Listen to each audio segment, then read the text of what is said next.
Today's Arctic front will send temperatures plummeting into the teens. I'm timing out the frigid lows tonight, plus the next Arctic blast that could bring snow with it. Breaking news. One of the people instrumental in Bill Belichick's hiring at UNC Chapel Hill is stepping down. What we're learning tonight about John Pryor's departure.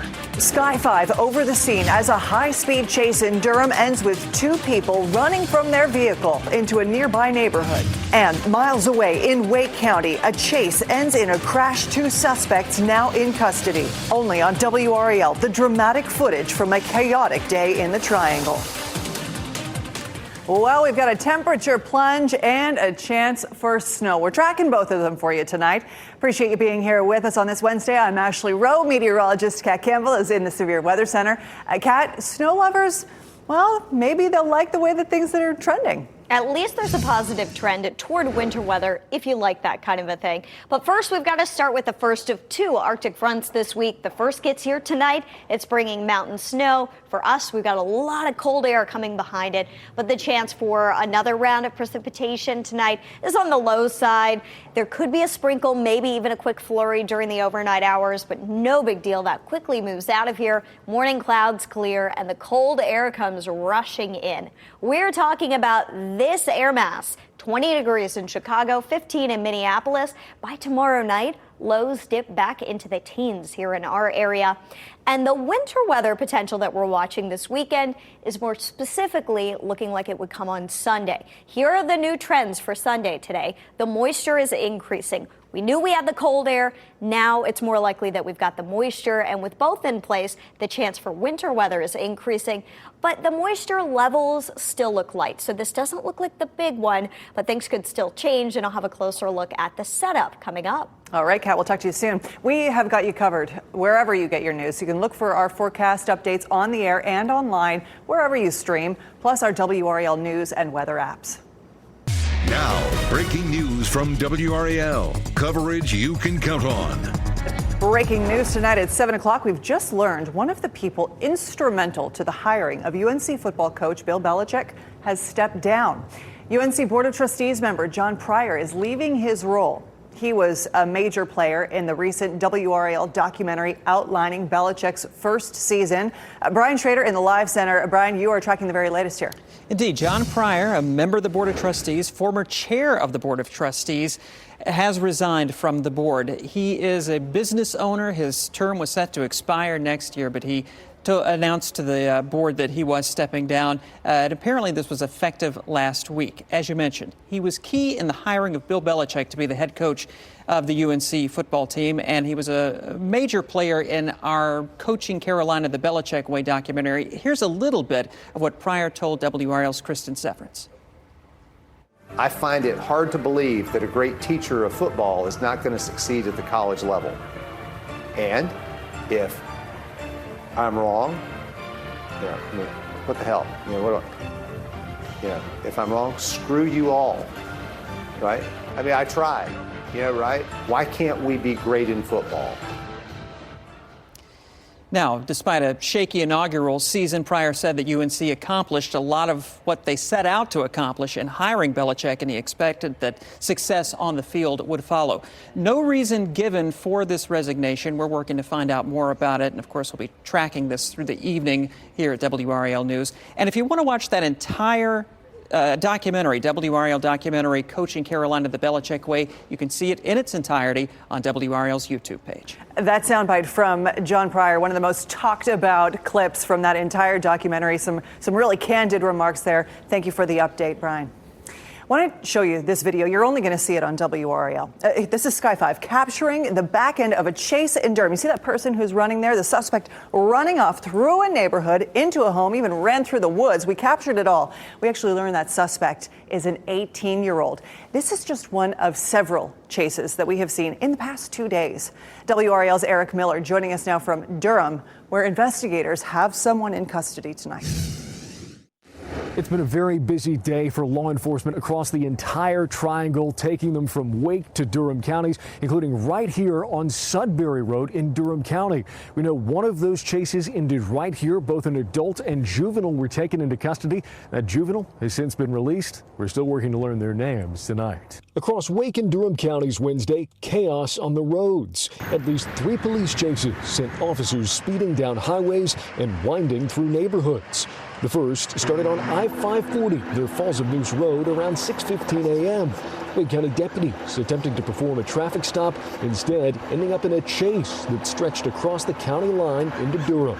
That chase only ending when the car crashed into a ditch. Deputies are still searching for one person who was in that car and ran.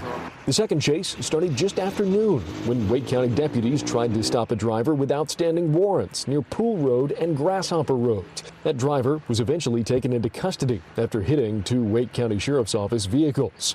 The third started in Wake County near Lewis Stevens Drive and Morrisville Parkway when, the Sheriff's Office says, deputies spotted a stolen vehicle. The driver then led police on a chase across the county line into Durham, where that driver stopped on Medical Park Drive, jumped out and ran. A passenger jumped out shortly after. Police then swarmed the nearby neighborhood. But the entire street covered in officers. Oh, definitely not. Definitely not what I expected to see today. Now we're still working to learn more about all of the people involved in these chases here tonight, including the names of everybody involved, as well as the full list of charges they're all going to be facing. We'll bring you those details as soon as we get them. In Durham, Eric Miller, WRAL News. You are not imagining it if it feels like we've had a bunch of chases recently. They happen, they've been happening, and we cover a lot of them. And now it's time to answer a good question from one of you. You ask, of course, we find the answers. That's how it works here at 7 o'clock, and we invite your questions every day. Tonight's good question came from Missy. She asked, do the continued uptick in drivers fleeing from law enforcement during traffic stops and the number of innocent bystanders getting injured or killed due to this, what are the rules or laws or expectations for officers to abide by in chases? Missy, thank you for your question. WRAL Investigates combed through chase policies for law enforcement in the Triangle. And we did this because of the sheer number of chases that we've seen in recent months. So here's the deal. We discovered that the Highway Patrol and Wake County Sheriff's Office have nearly identical policies. They're the most aggressive in our area. Both agencies, by the way, were involved in chases in the last 24 hours. For troopers and Wake deputies, they categorize drivers based on how much of a threat they think that driver is to the public. They also consider the time of day and how much traffic is on the roads. For example, a deputy would be more likely to go after a suspect on a fairly empty highway rather than a road that has many intersections. Raleigh Police, however, has a more conservative approach to chases. For Raleigh Police, officers are only allowed to go after a suspect if they believe that person committed a violent crime or is threatening to do so. It's part of a city emphasis on minimizing harm during high-speed chases. As always, we love hearing from you at home. Your questions guide where we take this show each night, so please do keep them coming about this topic or anything else. Send your questions to 7 p.m. at WRAL.com, and we will answer them. Happening right now, a crowd has formed in downtown Raleigh for a vigil for the woman shot and killed by an ICE officer in Minneapolis a week ago. WRAL's Willie Danley is on scene right now. Willie, give us a sense of what you're seeing there. It looks like quite a few people behind you. Yes, Ashley, there are definitely over 100 people that have gathered here at Moore Square Plaza in downtown Raleigh to remember the life of Renee Nicole Good. This is just one of 4 protests that are taking place today and one of several that have taken place over the last week. I want to show you the crowd that we're seeing here. You can see all of these candles that people have brought out here to remember the life of Renee Nicole Good, that Minneapolis mother of 3 who was shot and killed by an ICE agent while he was conducting raids in her very own neighborhood. They called that murder unjust, and they want answers, and they want that agent to be held accountable. This evening, we're going to have the opportunity to hear from elected officials here in downtown Raleigh, as well as some religious leaders in the community. I'm going to remain here on the ground and keep you up to date with what's happening here. Willie Danley, WRAL News, downtown Raleigh. Okay, Willie, thank you. New tonight, attorneys for the man accused of killing 2 teens now point to one of the victims as the aggressor. Isaiah Ross's attorney says his client attacked in self-defense. He claims Devin Clark shot and killed Lyric Woods and then attacked Ross. Opening statements were delivered as the trial kicked off for the 2022 Orange County double murder case. WRAL's Monica Casey heard from the parents of both of the teenagers killed. There were a lot of tears in the courtroom this morning as both Lyric and Devin's parents testified. Lyric Woods and Devin Clark's parents took the witness stand to recall the last time they saw their children. It's so far-fetched that somebody would want to hurt her. Lyric told her mother she was going to take a shower that Friday night. And I told her don't take an hour and a half because she always took really long showers. And that was the last time I saw her. Devin's father thought he was with friends. I didn't want to think nothing was wrong. So I kind of just pushed it to the side a little bit. Both families reported their children missing. It wasn't until Sunday afternoon, when 2 witnesses found their bodies, that the families learned what had happened, both dead of gunshot wounds. And then we went from there. Planning a funeral. Court resumes tomorrow morning at 9:30. In Hillsborough, Monica Casey, WRAL News. Let's get you caught up. Now, here are 5 things that you should know right now. A road closure for the Raleigh Convention Center's HVAC repairs starts tomorrow. McDowell Street from the Martin Luther King Jr. Boulevard exit ramp to West Cabarrus Street will be closed from Thursday through Sunday. A crane will be set up on McDowell Street in front of the convention center. Records show someone stole tens of thousands of dollars from Greg Biffle's home weeks after the former NASCAR driver's death. Can you believe this? Deputies responded to his home last week. They now say that cash and memorabilia was taken after all that he did for the community. Biffle and his family died in a plane crash just before Christmas. His memorial service is Friday. Fire forced 3 people out of their home in Franklin County. Several agencies responded to the scene last night on Bryan's Way, north of Lewisburg. Officials say the fire spread from the back porch of a mobile home into the woods. Fortunately, no one was hurt. A big update now for Wake County drivers. Months after that huge sinkhole closed a road in Apex, the mayor of Apex says Olive Chapel Road is expected to reopen by February 10th. Sky 5 flew over the damage along Olive Chapel Road back in August.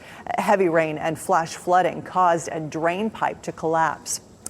And Western North Carolina is getting more than $116 million in FEMA funding for Helene recovery. The money will be used to repair and restore critical infrastructure. This includes removing debris, road and bridge repairs, water distribution, sewer system repairs, and more. Well, flu season not slowing down. DHHS says the number of flu deaths in the state almost doubled. Next, the new sign that we could be rounding the bend. Property taxes are a pain. They're only getting more expensive. So, coming up next, state lawmakers weigh in on how to give people a break. Stay with us. We are at a troubling point in the flu season. The number of deaths attributed to the flu has nearly doubled in our state. DHHS now blames the virus for 134 deaths. Consider this. At this point last year, North Carolina has seen 74 flu deaths, and last year turned out to be the deadliest flu season on record. A DHHS doctor says what comes next, not easy to predict. We've had seasons that peaked early and didn't have a lot of activity in the later half of the season, but we've also had seasons that peaked early and then had a second peak that was even higher than the first. So, because of that, because we can't yet predict really what the flu season is going to look like from this point forward, it makes it particularly important for people to continue to protect themselves. Now, there is some good news to report tonight about flu season. The number of people filling up hospitals has actually fallen off sharply in recent weeks. I want to show you a chart from DHHS. Look at that. You can see the percentage of emergency department visits attributed to the flu really drop off there. Since Christmas week, things are moving in the right direction. Hospital systems, as you know, across the triangle, they tightened visitor restrictions in recent weeks because of the spread of viruses like the flu. There are a whole lot of barriers to home ownership. Short supply, rising prices, they have forced plenty of people out of the market. And when people do get that home, the rising cost of property taxes can really put people in a pinch. WRAL state government reporter Caroline Yaffa heard from lawmakers today examining how to give people a break. Property taxes are top of mind for many North Carolinians. As home values rise, so do tax bills. Federal housing data shows that since 1980, home values across North Carolina have increased nearly 7-fold. The prices are up as people have flocked to the state, Competition that pushes up property values and ultimately raises tax bills, even for homeowners who haven't sold or improved their homes. Lawmakers want to see if they can help ease the burden on homeowners. As I would argue that some of these municipalities are using those revaluations, the property tax valuation increases, as an excuse to bring in more revenue and spend more. Leaders representing local governments worry that reducing property taxes could mean less funding for things like schools, law enforcement, and public health. Property values have spiked dramatically because of factors outside their control, and that has still resulted in some cases of higher tax bills.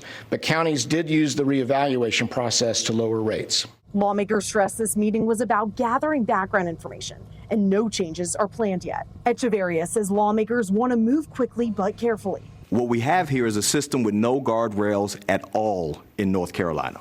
And it's not working for our homeowners, our renters, or our business owners. The fault in our system is actually why we're here. For homeowners like Robin Rainey, any help would be welcome.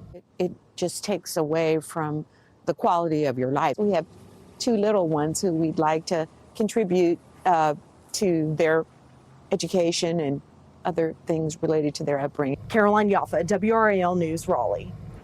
Oh boy, such a topic that is relatable to so many, right?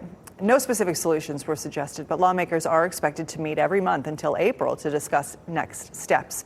Let's get back to Kat Campbell as we track, some possibilities of winter weather this weekend. Yes, and I want to be clear with people. When we say winter weather, everybody automatically pictures a big snowstorm, people sledding, building snowmen. That's not currently looking like the greatest possibility here. We're talking about winter weather in general. The chance increasing for the weekend. We're 5 days out now, so the odds are trending up. We knew the pattern was there with the cold air. The big question mark was whether or not we'd have the moisture, and it is looking more likely that we've got the moisture to go along with the cold air. Timing and precipitation types are going to be the next steps in our forecasting process. We'll start to pinpoint that tomorrow. And the timing of this, generally speaking, would be on Sunday. Saturday, the next Arctic front gets here. Sunday is when we could see that wave of low pressure bring in the moisture that would overlap with the cold air. Sunday's chances for an inch or more of snow, about 20 to 30% across our viewing area. And I've got to tell you, we actually just got in some updated model data, a new European model, a new American model, new in-house model, and I went in to edit these positions with the new data, and each model has maintained its pretty much exact location as what we had earlier this afternoon. So no big shifts. Still the European model looking most likely, but the in-house model trending inland a bit compared to the European, the American model kind of splitting the difference between the two, but with a different jet stream shape. Futurecast for Saturday just showing a couple of sprinkles moving through with a really cold front on the way. That front will stall offshore, and we'll see an area of low pressure develop along the front. That could bring some of that snow our way Sunday. It may be a mix depending on the exact track of low pressure, so stay tuned for updates. Overall, though, the trend is that the moisture is there, so we are going to keep an eye on the weekend for potential impacts. Remember, though, kids aren't going to school Monday anyway because of the holiday. For temperatures right now, it's 36 in Boone, 45 in Asheville, still about 50 in Raleigh at this hour. Temperatures do cool down below freezing tonight. 8 a.m. just 30 degrees. It's going to be a cold start in the morning. By noon, 38 degrees, but feeling like 31 with the wind. And all throughout the afternoon, we may never get into the 40s. That 46 is at midnight. It'll be breezy and colder. Really cold tomorrow night when we drop down to 18 for the low. Friday stays chilly, and then the cold will last well into next week. All eyes on Sunday, though, as the pattern becomes a bit more interesting. We will keep an eye on it for you right now. I got to say, best bet would be that this isn't the big one in our area. Yeah. Okay, Kat. Hey, one last thing is next. A group of cross-country traveling monks are in North Carolina. Our first look at this national phenomenon in our state.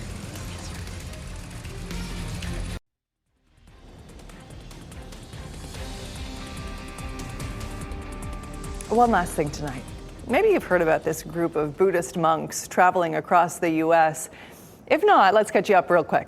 Almost 20 monks are marching from Texas to Washington, D.C., all to promote peace. And it's turned into quite a spectacle.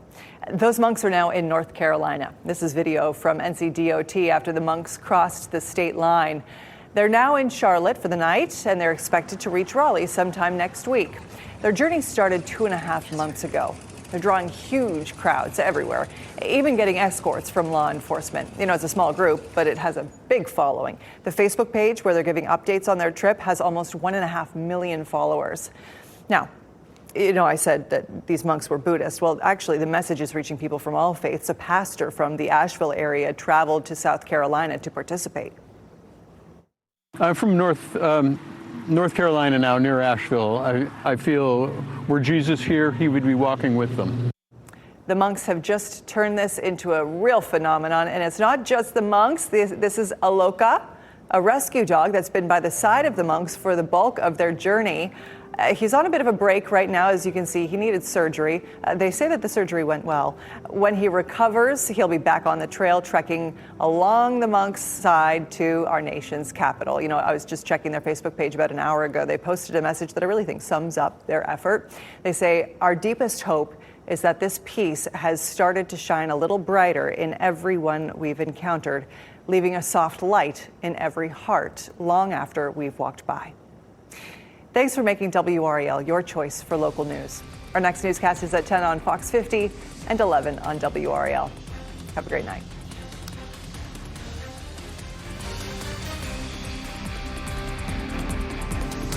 Watching WRAL News over the air Channel 34 and Spectrum Channel 1257.